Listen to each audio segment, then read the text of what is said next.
Hi students! Kamusta kayong lahat? Ngayong papasok ng school year ay gagamit tayo ng isang learning platform kung saan pwede tayo makipag-communicate at ma-access ang iba't ibang learning materials na ibibigay sa atin ng ating mga guro. At ito ay sa pamamagitan ng Google Classroom. Sa mga tutorial videos natin ay ipapakita natin kung paano ba tayo makapag-start at ma-explore ang learning platform na ito na Google Classroom. Sa unang part ng ating video ay ipapakita natin kung paano ba mag-download, mag-install at mag-sign in gamit ang specific account. Para sa atin sa DepEd Makati ng mga estudyante ay gagamit tayo ng ating DepEd account na at depedmakati.ph. Paano nga ba tayo mag-download, mag-install at mag-sign in gamit ang ating smartphone? Okay, so huwag natin itong patagalin, simulan na natin.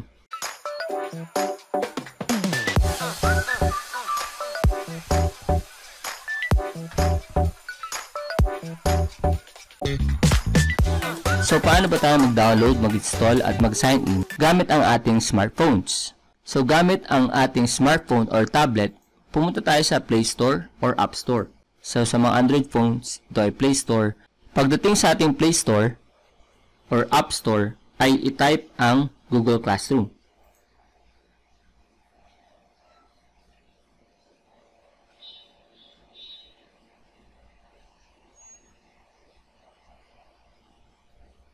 So, ida-download natin. Mas madali natin itong ma-access gamit ang ating smartphone kasi kailangan lang natin i-download ang Google Classroom application. So, pag nakita na natin yung Google Classroom application, kailangan na natin na ito ay i-download. So, gamit ang ating smartphone, mas madali natin ma-access ang ating Google Classroom sa pamamagitan ng pag-download nito sa Google Play Store. So, click natin yung install. So, pag-click ng install ay ma-install na, mada-download na at i-install na natin yung ating Google Classroom application.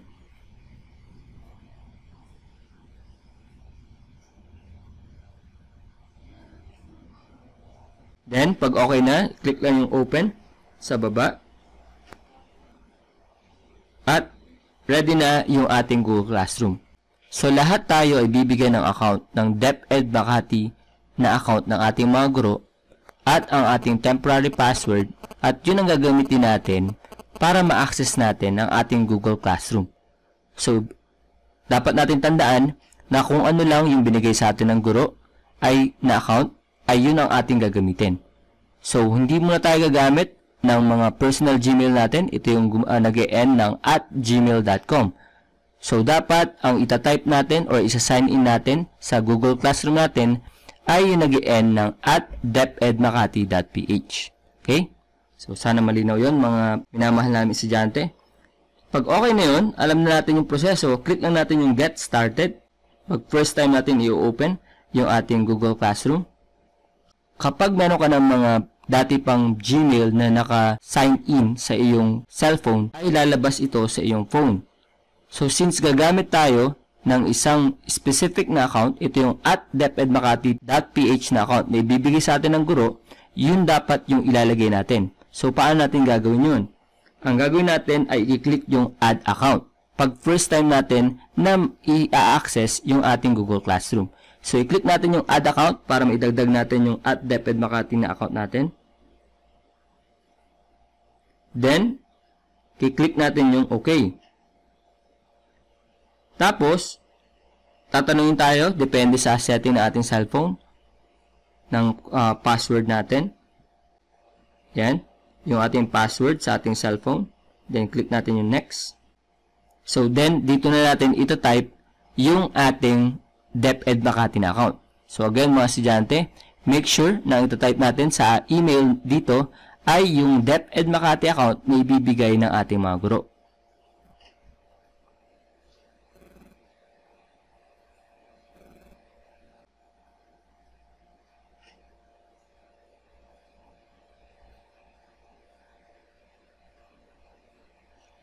Ayan, depedmakati.ph. So, importante, ulitin natin, importante na ang itatype natin ay yung depedmakati.ph na account. Hindi tayo gagamit ng @gmail.com. Okay? So, importante na ganito yung ending or yung dulo ng inyong account na ibibigay sa atin ng mga guro. Okay? Then, pag okay na yan, i-type na natin siya, i-double check natin kung tama yung spelling, kung tama yung ating mga dot, kung saan natin nilagay yung dot natin. Now, usually, sa ating DepEd Makati account, yung first name natin tapos last name at depedmakati.ph. Okay? Then, click natin yung next. Pag-click ng next, tatanungin tayo ngayon ng ating password. So, ito yung password na binigay muna sa atin ng ating mga guro. Okay? Sir, pwede ko bang palitan yung binigay ng ating guro? Pwede. Pag first time nyo na i-access yung Google Classroom gamit yung DepEd Makati account na binigay ng inyong guro, pwede nyo palitan yon. Okay? So, halimbawa ako isang estudyante, binigay sa akin yung password. So, kanina tinype ko yung aking DepEd Makati PH. So, ngayon, itatype ko muna kung ano yung password na binigay sa akin ng aking guro.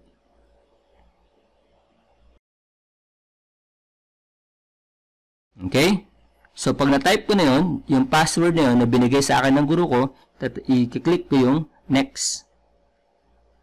Okay. So, pag napansin mo, kapag pag tinype mo yung password na binigay ng guro, tatanungin ka ulit nito. Enter your password.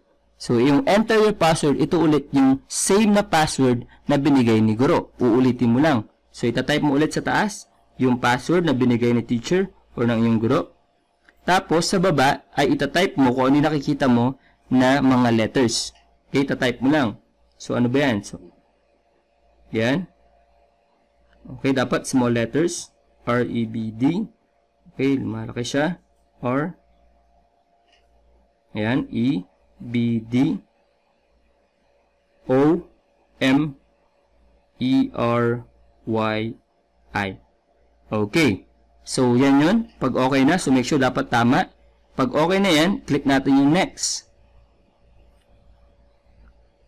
Pag click ng next, so itatype na natin dito yung bagong password na naisip natin. So, type natin yung password na naisip natin.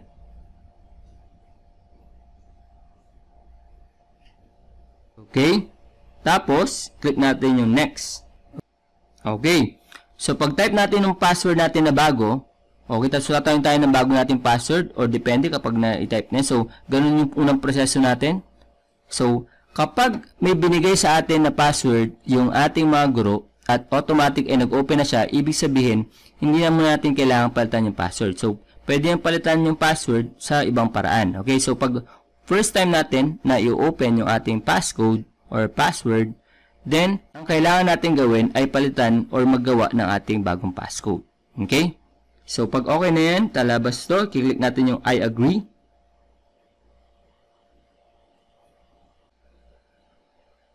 Okay.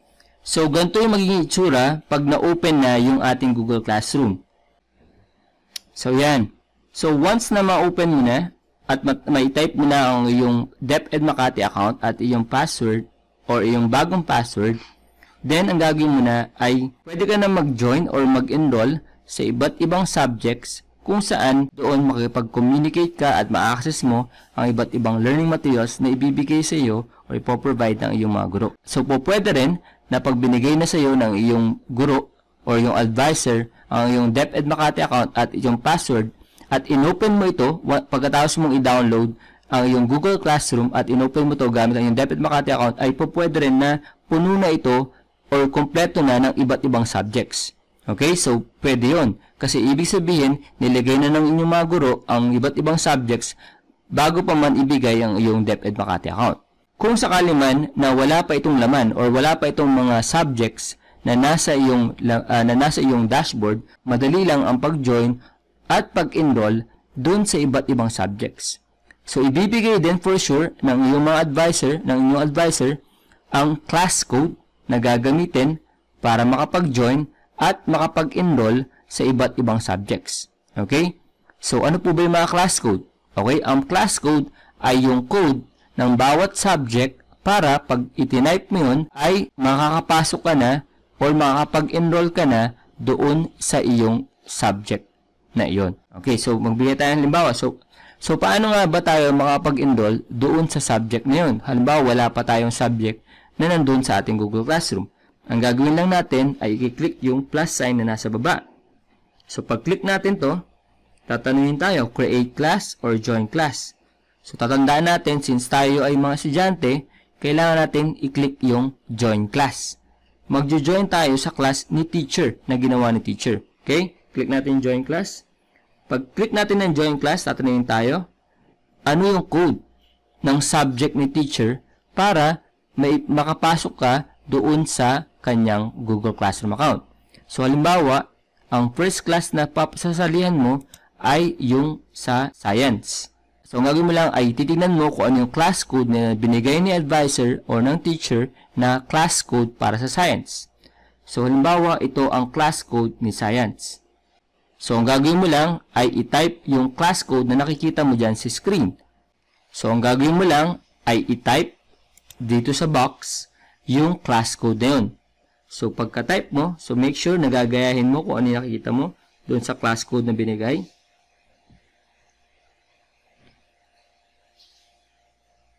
Okay, 4 and D. So, dapat yan ay parehong-pareho. Kung malit na letter, malit na letter. Kung may number, dapat yan ay number. So, pag na-double check mo na at okay na, kiklik mo na yung join. Then, tingnan natin kung ano mangyayari pag click natin ng join sa taas.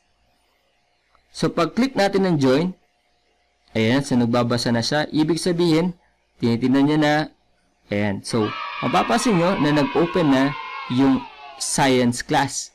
So, nakapasok na tayo sa ating first subject, which is science. Since tinype natin yung class code na binigay sa atin na specific para kay science subject.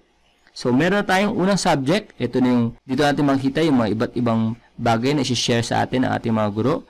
So, meron tayong first subject. Ang gawin muna natin ay mag-enroll sa iba't ibang subject gamit yung iba't ibang class code na ibibigay sa atin. So, paano tayo lalabas? Once nandito tayo sa first subject natin, gagawin na natin ay i-click natin itong 3 lines na nasa may upper left side. Yan. Tapos, kiklik natin yung classes. Babalik ulit tayo doon sa ating dashboard. So, napansin nyo, meron tayong first class, which is science. How about ang next subject natin ay math? So, ganun ulit yung proseso. Mapapansin nyo na yung proseso natin sa pag-i-enroll, pag-join or pag-enroll sa class ay pare-pareho lang. So, kailangan natin gawin lagi, i-click lang yung plus sign na nasa baba.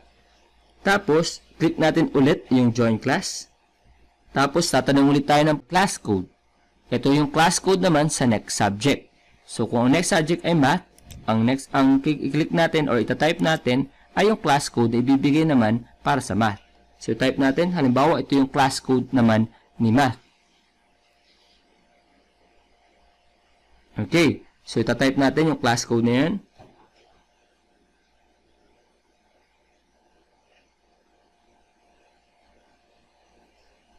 Okay. So, kapag na-type na natin yung class code na yan, double check natin. Pag okay na siya, click natin ulit yung join. Tingnan natin yung mangyayari. So, kanina, sa una nating subject, nag-enroll tayo sa ating science. This time naman, yan, enrolled naman na tayo sa ating next subject, which is mathematics. So, okay, congratulations.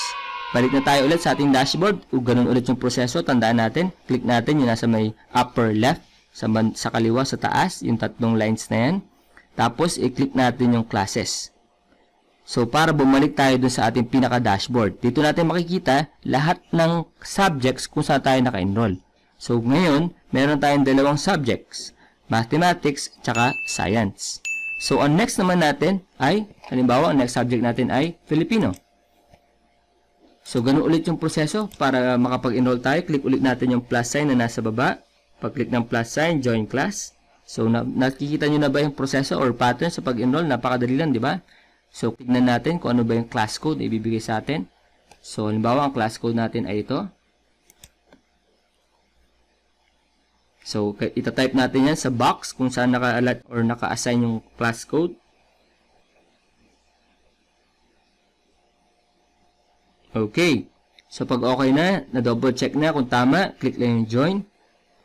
Then, mag-enroll na tayo doon sa ating third class or third subject, which is Filipino. Okay, napakadali lang, di ba? So, ganun ulit. Nakapag-enroll na tayo sa Filipino, balik ulit tayo sa ating dashboard. Click natin yung 3 lines sa upper left. Tapos, click natin yung classes. So, meron tayong tatlong subjects.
subject natin.